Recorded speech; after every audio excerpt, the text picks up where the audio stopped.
Shalom, saya atas nama Marinisa Mene, NIM 102-2021-0082. Saya dari kelas C, semester 2, Prodi Pendidikan Kristen Anak Usia Dini. Pada kesempatan saat ini, saya akan mempresentasikan mata kuliah Pendidikan Kewarganegaraan dengan tema bagaimana hakikat pendidikan kewarganegaraan dalam mengembangkan kemampuan utuh sarjana atau profesional. Belajar tentang pendidikan kewarganegaraan pada dasarnya adalah belajar tentang keindonesiaan. Belajar untuk menjadi manusia yang berkepribadian Indonesia, membangun rasa kebangsaan dan mencintai tanah air Indonesia. Untuk itu ada 5 hal dalam menelusuri perkembangan sarjana atau profesional. Yang pertama, menelusuri konsep dan urgensi pendidikan kewarganegaraan dalam pencerdasan kehidupan bangsa. Dalam Undang-Undang Republik Indonesia Nomor 12 Tahun 2012 tentang pendidikan tinggi, program sarjana merupakan jenjang pendidikan akademik bagi lulusan pendidikan menengah atau sederajat, sehingga mampu mengamalkan ilmu pengetahuan dan teknologi melalui penalaran ilmiah. Lulusan program sarjana diharapkan akan menjadi intelektual dan atau ilmuwan yang berbudaya, mampu memasuki dan atau menciptakan lapangan kerja, serta mampu mengembangkan diri menjadi profesional dalam Undang-Undang Republik Indonesia Nomor 14 Tahun 2005 tentang guru dan dosen. Dikemukakan bahwa profesional adalah pekerjaan atau kegiatan yang dapat menjadi sumber penghasilan dan perlu keahlian atau kemahiran atau kecakapan, memiliki standar mutu atau norma, dan diperoleh melalui pendidikan profesi. Di Indonesia, istilah warga negara adalah terjemahan dari istilah bahasa Belanda, Staatsburger. Selain istilah Staatsburger dalam bahasa Belanda, dikenal pula istilah onderdan. Menurut Soeto Prawiro tahun 1996, istilah onderdan tidak sama dengan warga negara, melainkan bersifat semi warga negara atau kaula negara. Munculnya istilah tersebut karena Indonesia memiliki budaya kerajaan yang bersifat feodal, sehingga dikenal istilah kaula negara sebagai terjemahan dari onderdan. Setelah Indonesia memasuki era kemerdekaan dan era modern, istilah kaula negara telah mengalami pergeseran. Istilah kaula negara sudah tidak digunakan dalam konteks kehidupan berbangsa dan bernegara di Indonesia saat ini, dan istilah warga negara dalam kepustakaan Inggris dikenal dengan civic citizen atau civicus. Apabila ditulis dengan mencantumkan S di bagian belakang, kata civic menjadi civics, berarti disiplin ilmu kewarganegaraan.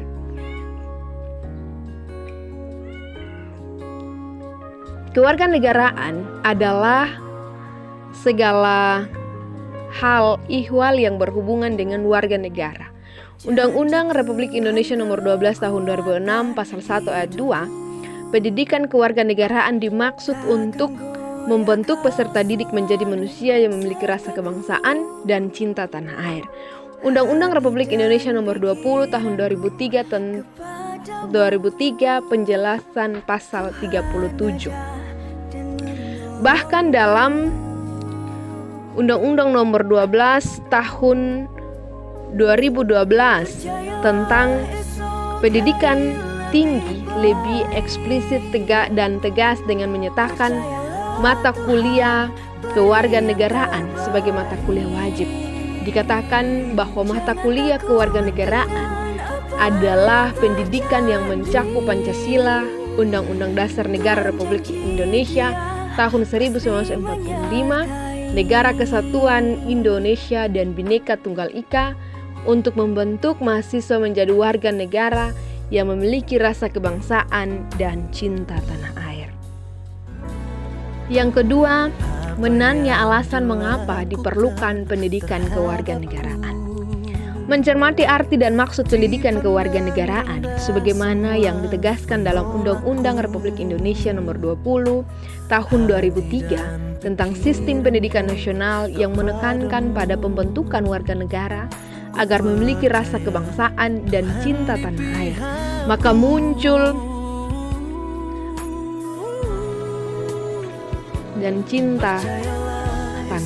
tanah air. Maka muncul pertanyaan, bagaimana upaya para pendiri negara dan pemimpin negara membentuk semangat kebangsaan dan cinta tanah air. Yang ketiga, menggali sumber historis, sosiologis, dan politik tentang pendidikan kewarganegaraan di Indonesia. Negeri tumbuh bagaikan jamur di musim hujan.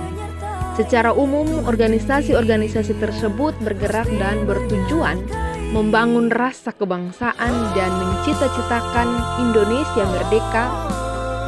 Nah, Indonesia sebagai negara merdeka yang dicita-citakan adalah negara yang mandiri, yang lepas dari penjajahan dan ketergantungan terhadap kekuatan asing. Inilah cita-cita yang dapat dikaji dari karya para pendiri negara bangsa, Soekarno dan Hatta. Akhirnya Indonesia merdeka setelah melalui perjuangan panjang, pengorbanan jiwa dan raga pada 17 Agustus 1945. Soekarno dan Hatta atas nama bangsa Indonesia menyatakan kemerdekaan Indonesia. Setelah Indonesia menyatakan kemerdekaan, melepaskan diri dari penjajahan, bangsa Indonesia masih harus berjuang mempertahankan kemerdekaan karena ternyata penjajah belum mengakui kemerdekaan dan belum ikhlas melepaskan Indonesia sebagai wilayah jajahannya. Oleh karena itu, periode pasca kemerdekaan Indonesia tahun 1945 sampai saat ini, bangsa Indonesia telah berusaha mengisi perjuangan mempertahankan kemerdekaan melalui berbagai cara, baik perjuangan fisik maupun diplomatis. Perjuangan mencapai kemerdekaan dari penjajah telah selesai, namun tantangan untuk menjaga dan mempertahankan kemerdekaan yang hakiki belum selesai. Yang keempat, membangun argumen tentang dinamika dan tantangan pendidikan kewarganegaraan. Suatu kenyataan bahwa pendidikan kewarganegaraan telah mengalami beberapa kali perubahan, baik tujuan, orientasi, substansi materi, metode pembelajaran, bahkan sistem evaluasi. Semua perubahan tersebut dapat teridentifikasi dari dokumen kurikulum yang pernah berlaku di Indonesia sejak proklamasi kemerdekaan hingga saat ini. Mengapa pendidikan kewarganegaraan selalu mengalami perubahan? Dan untuk menjawab pertanyaan ini, kita dapat mengkaji sejumlah kebijakan pemerintah dalam bidang pendidikan dan kurikulum, satuan pendidikan sekolah dan pendidikan tinggi, dengan membaca dan mengkaji setiap produk kebijakan pemerintah. Dapat diketahui bahwa dinamika dan tantangan yang dihadapi pendidikan kewarganegaraan Indonesia sangat tinggi. Secara implisit, setiap konstitusi masyarakat kriteria warga negara yang baik, karena setiap konstitusi memiliki ketentuan tentang warga negara. Artinya konstitusi yang berbeda akan menentukan profil warga negara yang berbeda. Hal ini akan berdampak pada model pendidikan kewarganegaraan yang tentunya perlu disesuaikan konstitusi yang berlaku. Guna membentuk warga negara yang baik, pendidikan kewarganegaraan di Amerika Serikat membelajarkan warga mudanya tentang sistem presidensil, mekanisme, check and balance, prinsip federalisme, dan nilai-nilai individu. Yang kelima, mendeskripsikan esensi dan urgensi pendidikan kewarganegaraan untuk masa depan. Pada tahun 2045, bangsa Indonesia akan memperingati 100 tahun Indonesia merdeka. Bagaimana nasib bangsa Indonesia pada 100 tahun Indonesia merdeka? Berdasarkan hasil analisis ahli ekonomi yang diterbitkan oleh Kemendikbud tahun 2013, bangsa Indonesia akan mendapat bonus demografi atau demografi bonus. Sebagai modal Indonesia pada tahun 2045 Indonesia pada tahun 2030 sampai 2045 akan mempunyai usia produktif dari usia 15 sampai 64 tahun yang berlimpah. Inilah yang dimaksud bonus demografi. Bonus demografi ini adalah peluang yang harus ditangkap dan bangsa Indonesia perlu mempersiapkan untuk mewujudkannya.